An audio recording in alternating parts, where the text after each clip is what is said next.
up at 1 o'clock. So, All right.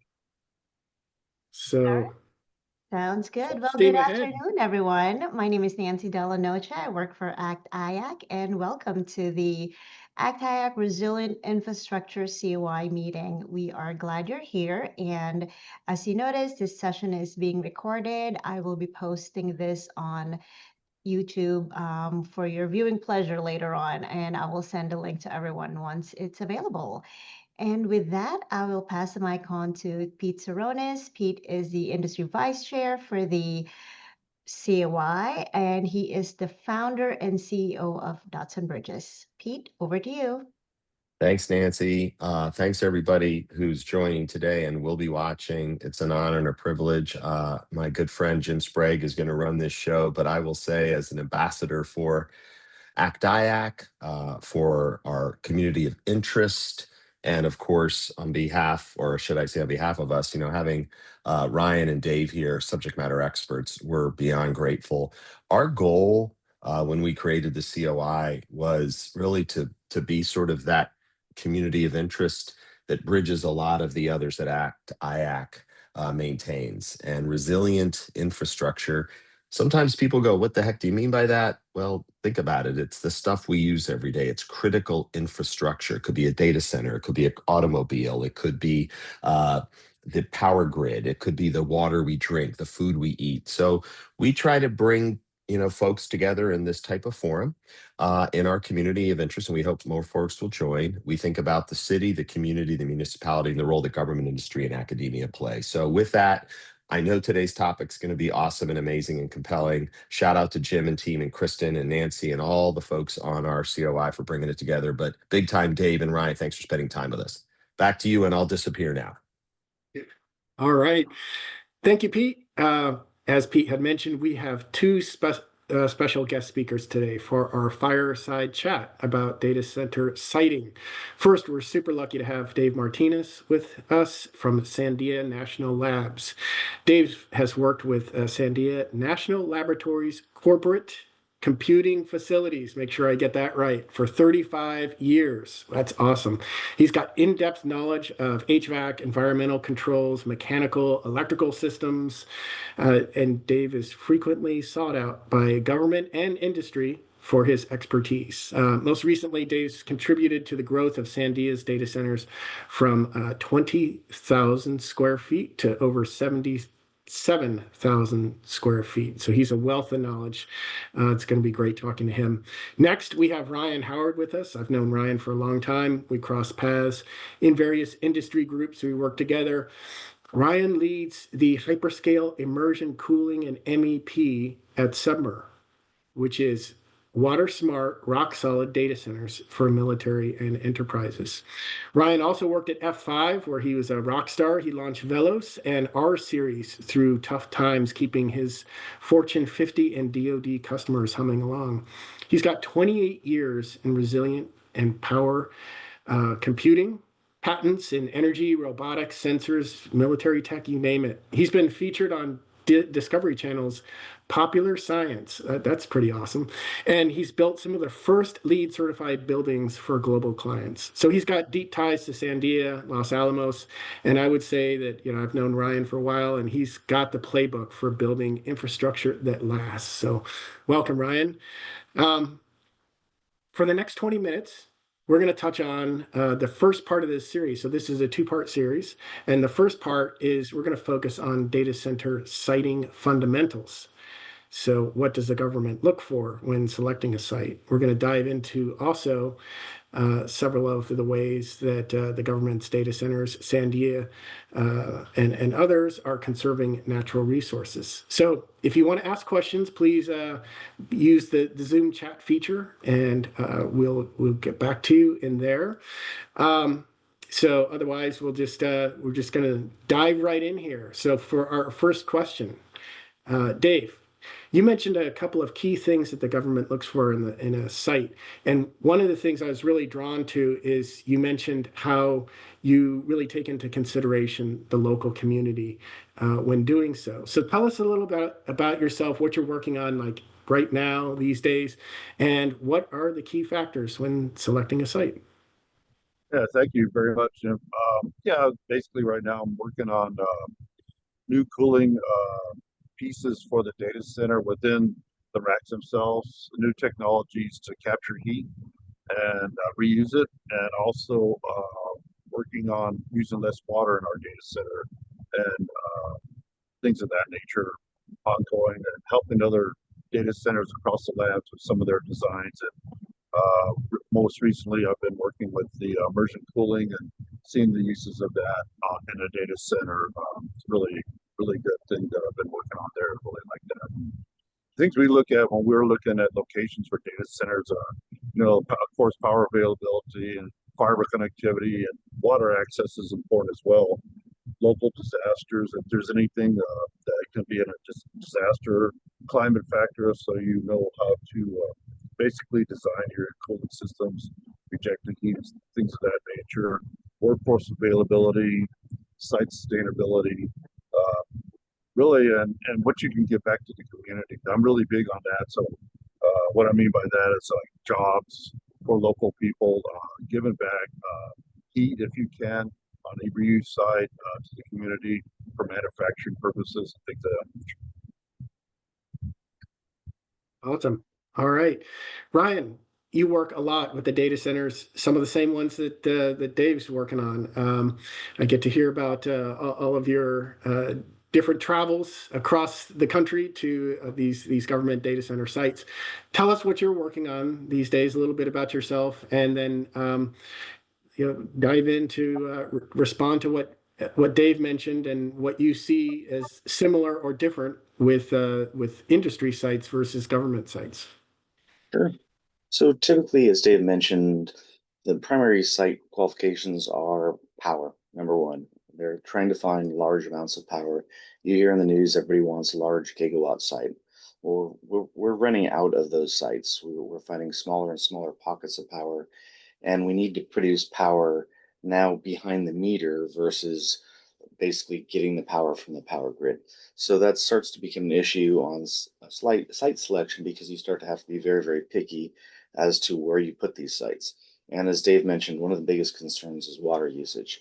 Some of the stats are that billions of gallons are used per month for some of these larger data centers to the point where you do one AI search query and you go through a glass of drinking water. And so if you consider how many times you type, search queries, that's a lot of drinking water. So I focus on technologies that are fairly new in the last, 5 to 7 years that do not use water. Systems that use what's called immersion cooling, where we use a dielectric fluid, which is food grade. It is basically a fluid that is thermally conductive but not electrically conductive, and that's circulated in the tank.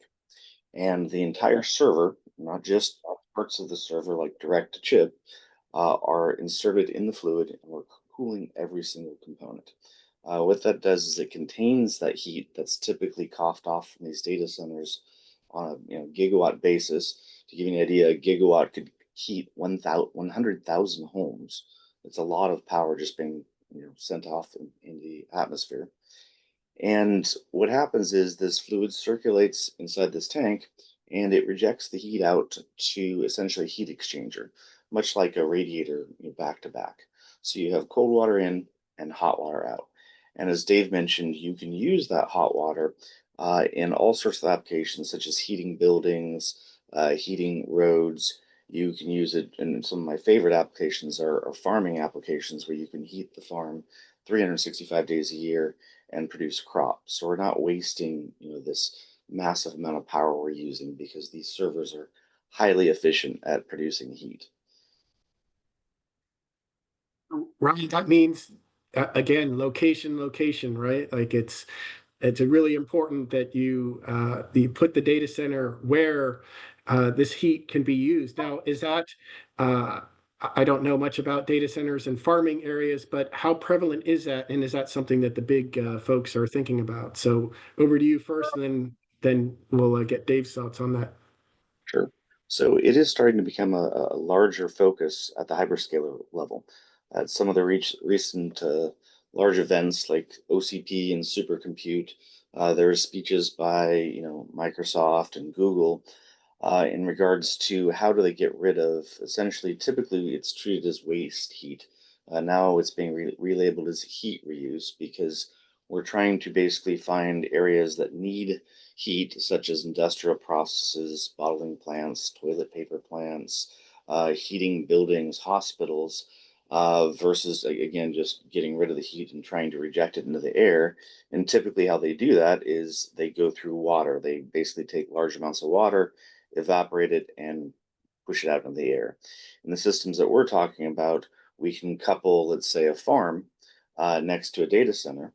And in an open loop situation, let's say the data center can pay for the water to be pumped out from the wells.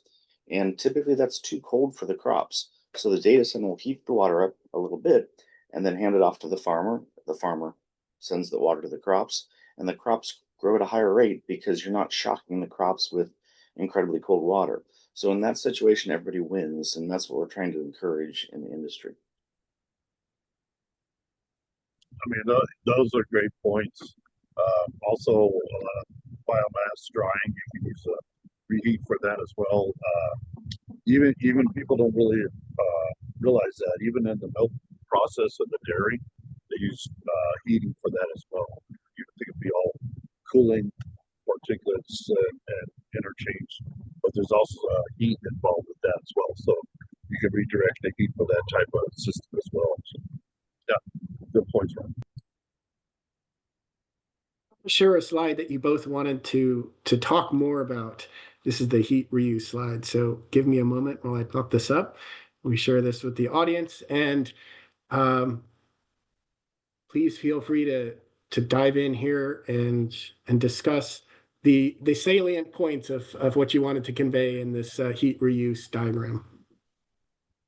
Yeah, I can pop in here real quick. So basically, what you want to do is when you're looking at your data center and you're going into liquid cooling, you have a lot of opportunities to capture the heat that people don't really actually realize. So basically, what you're doing is you're getting the heat rejected, or you're collecting the heat where it's most prevalent, right where the power is, and then to reject it, then you reject it out to atmosphere. But it's a lot higher temperature water now. So basically, what you could do is start thinking about it in terms of how can I reuse that heat in these applications? What's close to me? Showers for showers, lab hot water. They kind of use low grade heat, so you're able to use some of this waste heat. As you get better at collecting the heat inside your data center closer to the source, then your temperatures go up and you have so much more opportunities to do that, right? And also another use is airports, sidewalks, roads. A lot of areas people are not used to, snow, and with today's weather patterns, they're completely random.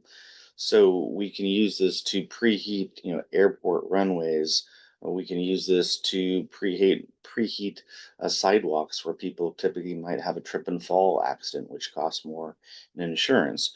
So when we show, the insurance companies, hey, we have less likelihood of someone falling because nothing ever ices over, and we're able to make our roads last longer because ice is hydraulic. So when ice freezes over, you get the pockets in the road.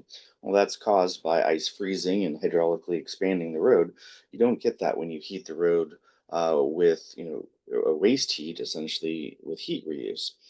And so Dave, I think there's also other applications, as we've talked about in farming as well, heating underneath the land of farming. And what that counts as is geothermal. So you're not creating this loud noise, which we see, typically people say, I don't want AI in my backyard, and I don't blame them. We try to seek out very silent systems that don't make, all this low humming noise. So when we're looking at systems like this, it's water circulating underneath the ground and no one hears it. There's no large fans, and we think it's a real benefit to the public. Yeah, there's other things you could do within your data center as well. So a lot of places that have their data center in a real humid environment. So basically, what people don't realize, or maybe they do, is you have to dry the air out at times instead of adding humidity. So you can use this waste heat and once you capture it, you can send it directly back into the fan system and dry out your air coming into the data center. So basically what happens is if you bring air in, which almost all data centers do at some point, and then you get your cooling coil to wring out the water, the humidity, and it's still moist, then you use reheat to dry it out. So, and that saves a ton of energy as far as cooling, because now you don't have to worry about the dew point inside your data center and everything working twice as hard to get that moisture out of the air, and you can be more effective in your cooling system. So that's something you can do almost tomorrow. Put the valves and a couple of different control sequences and get that in place. And it gets you started thinking about that, because the community is very concerned about these data centers using all this water. That's the main concern: water and power. All these big power lines and all the water. That's the thing I'm worried about, the aquifer. So, but what I'm trying to do with this reheat capability right now is it saves on the evaporation water when you reject it, all the chemicals that you have to use as well. So it's quite effective in both and your OpEx when you're running your data center.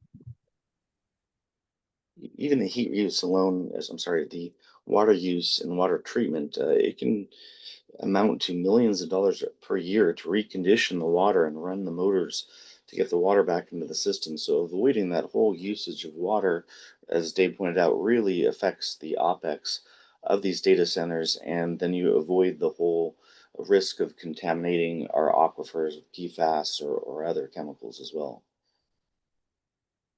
You had mentioned a digital twin, and everybody's talking about digital twins, but you mentioned that in relationship to this diagram and using a digital twin to build out this so that you would know how it would react. Tell us more about that.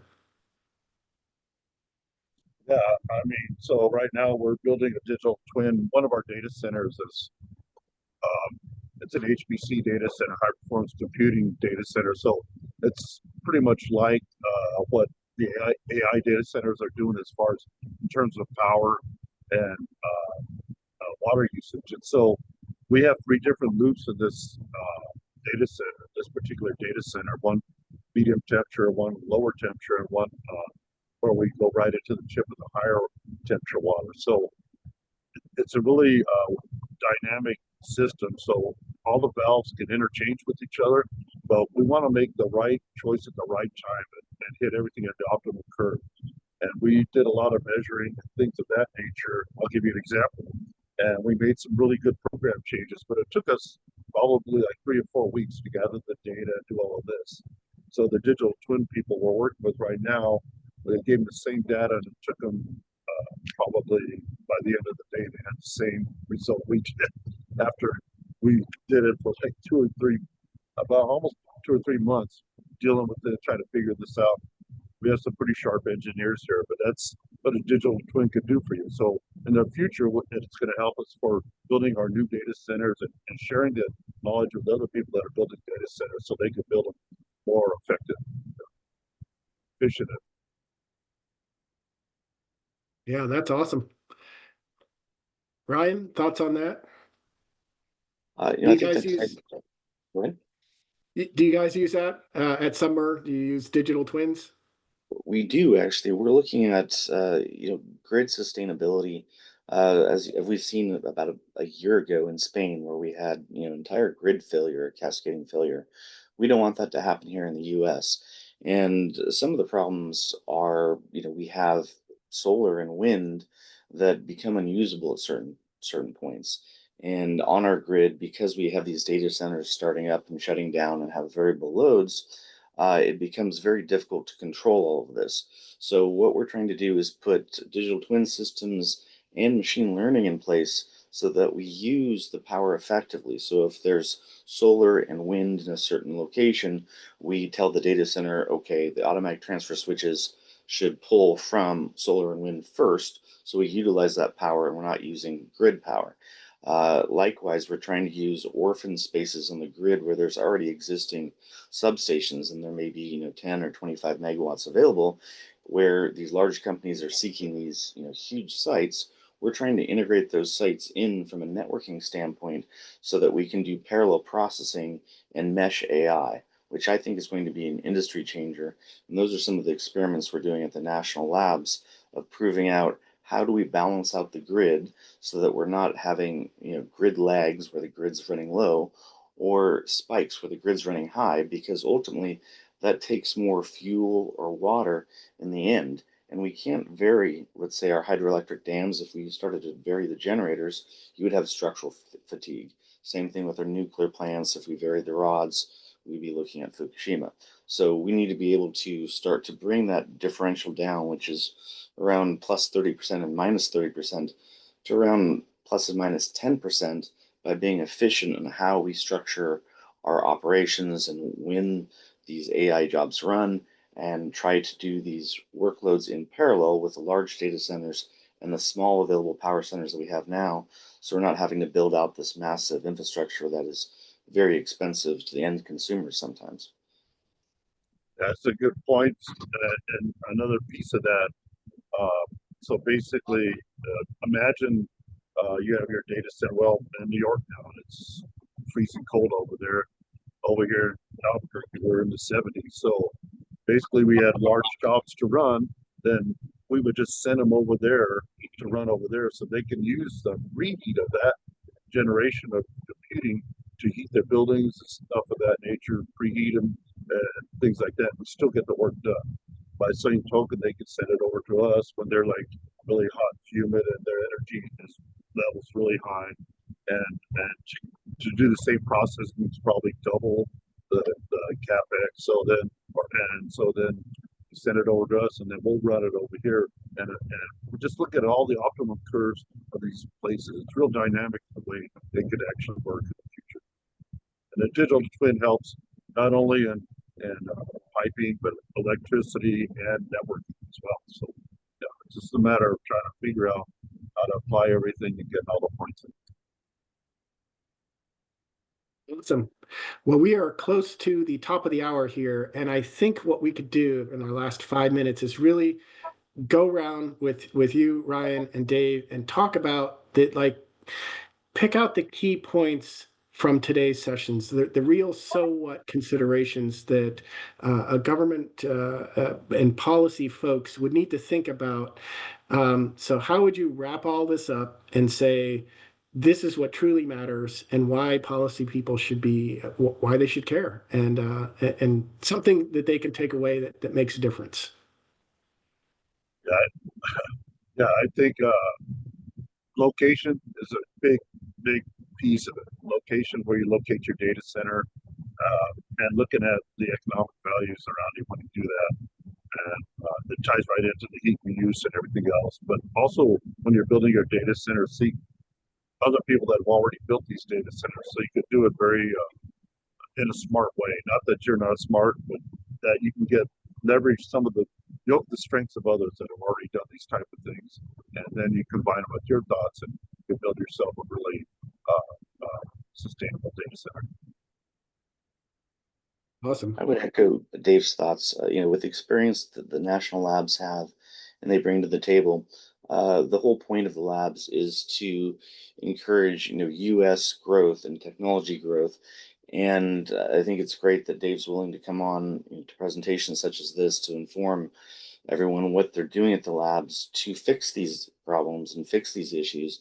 And I know that Dave's gone out to public sites to help with infrastructure design, and I think we need more of that. I think we need more government private lab partnerships to where we're collaborating together to take care of our lands and take care of our water usage.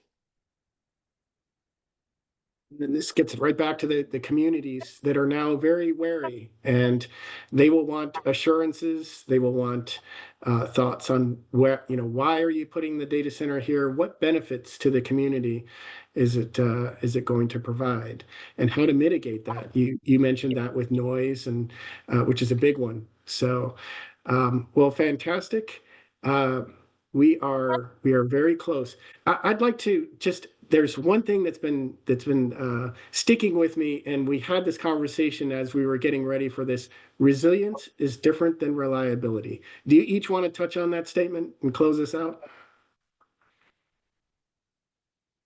Sure, I'll grab that. So you can have a very resilient data center, and it could be susceptible to floods or all sorts of natural disasters that they didn't account for, 10, 15, 20 years ago.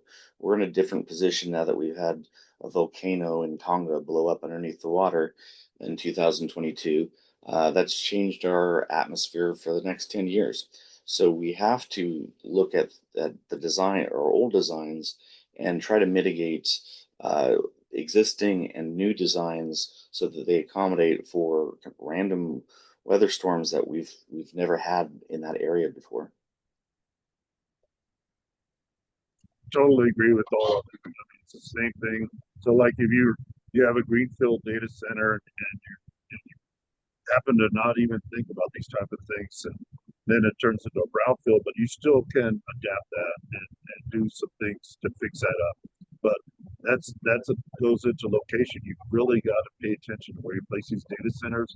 Instead of sprouting up all over, take a look, do your homework, look what the weather's been for the last 10 years, what the future looks like.